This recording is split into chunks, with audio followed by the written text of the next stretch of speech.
Welcome. Today we're going to answer the question why the older generation of African leaders needs to hand over to the younger generation. Stay tuned.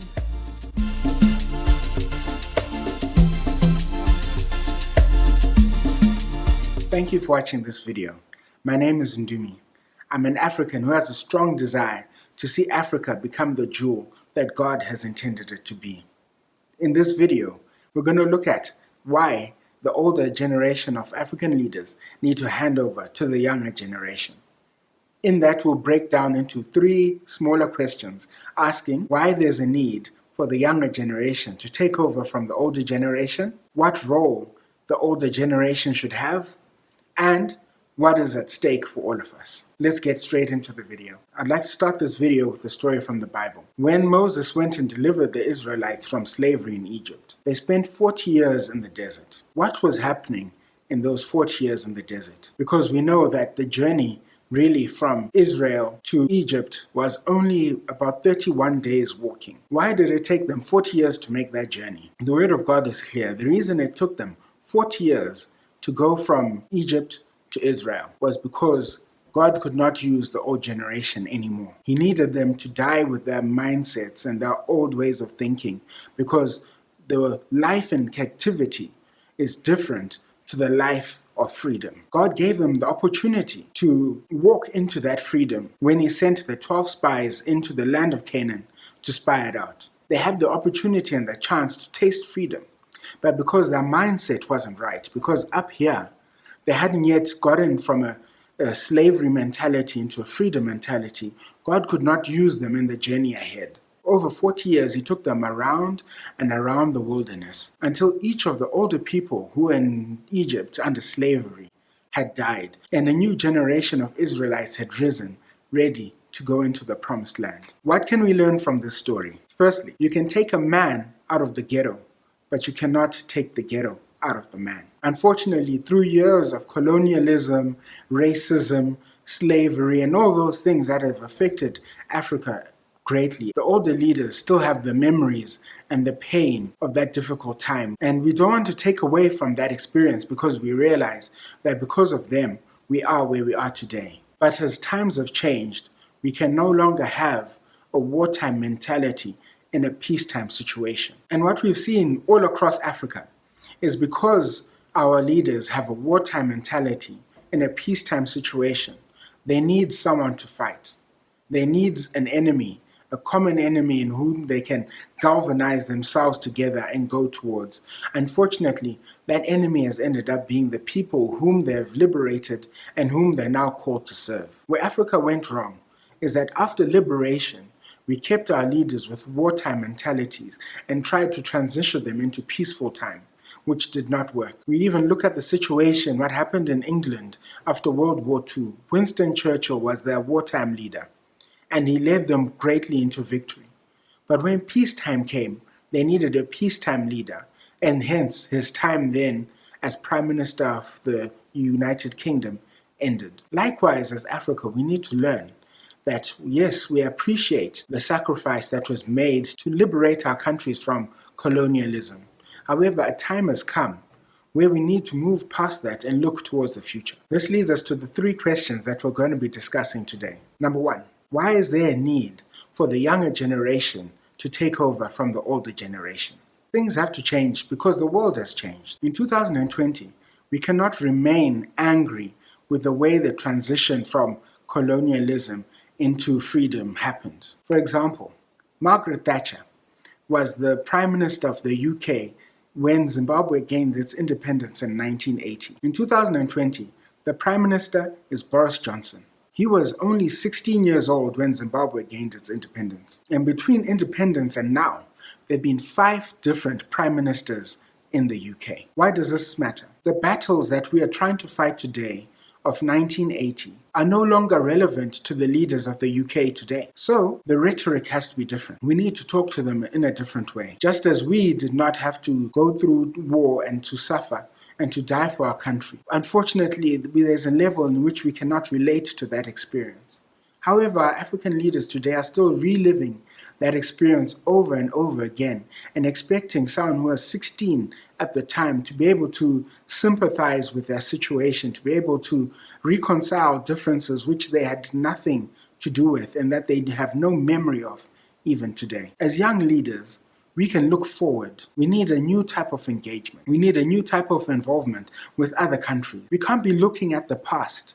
We need to be looking forward. And as young leaders, as ones that thankfully do not have that emotional baggage from the past, are able to look forward and say, how do we acknowledge what happened in the past, but move forward in a way that brings prosperity for Africa and her people. Also, as young leaders, we're able to rectify some of the issues from the past. We have to admit that our past is not perfect and rosy as well, and that the old people, the people that perpetuated some of these things that we need to deal with, are not the ones who are able to bring healing and restoration and reconciliation going forward. We need a new generation of leader who's going to rise up to tackle some of these long-standing issues that we have faced as Africa to date. We need new eyes and a fresh perspective and a new way of thinking that we can move forward from our past and move on to the future ahead of us. This will lead us to the second question that we have to answer in this video.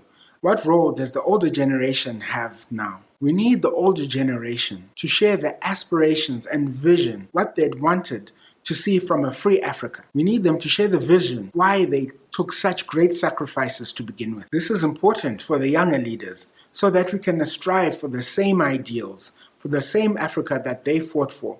We need that in our hearts as well. The old generation also becomes a link to our roots of the past. Without necessarily taking us back into the past, they are our connection to the past.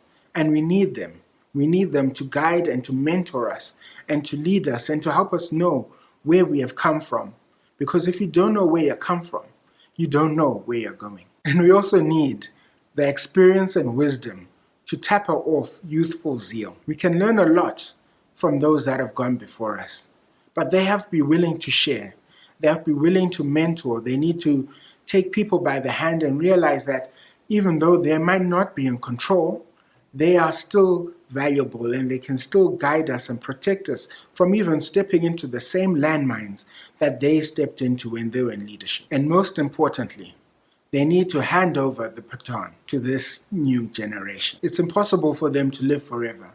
And without successfully handing over the baton to a younger generation and letting them run the race without interference and without negative criticism, then they will be able to see their future realized. As long as they run the race, when they die, their values, their beliefs, their systems will die with them. We'll have to pick it up from scratch. We'll need to start again, and that would be a big loss to the African continent. Then we come to the last question. What is at stake? If there's no successful handover of power from one generation to the next, the future of Africa is at stake. We look at the developed countries, and they have managed to hand over power across political parties and across generations age-wise to make sure their society progresses and moves forward.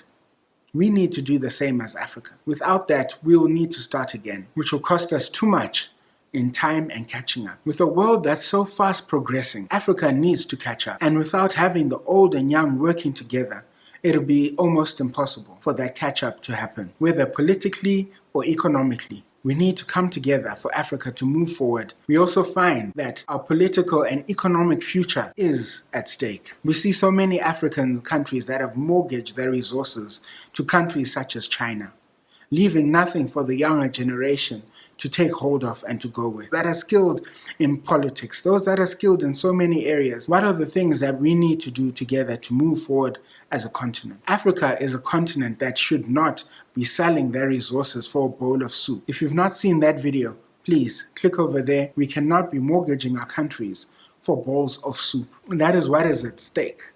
Africa could end up being a neo-colony to other nations because we do not use wisdom, that we do not catch up to the times and see the new tactics that other countries are using to recolonize Africa. As you see in the biblical account of Israel's Exodus, we found that there was a certain point in time where the older generation wanted to go back to Egypt back into slavery. That is what we're finding ourselves doing right now as Africa. As we do these shoddy deals, as we shortchange ourselves and our nations for a bit of political expedience or for financial gain, we're finding that we are slowly bringing ourselves back into captivity, where we'll find the next generation, our children and our children's children, in bondage to other countries that have bought our resources and bought our livelihood as Africa.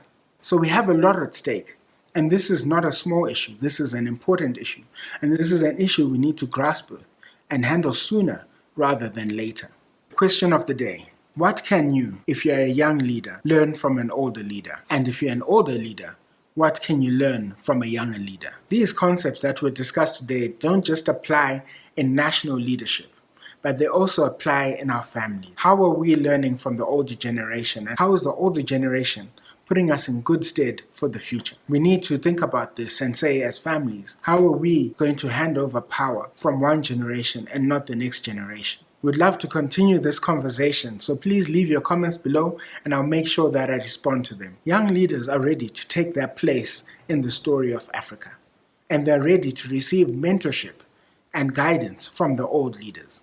The problem of Africa is our problem. In the words of Bob Marley, we must emancipate ourselves from mental slavery because none but ourselves can free our minds.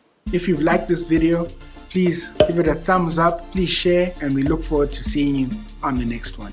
Take care.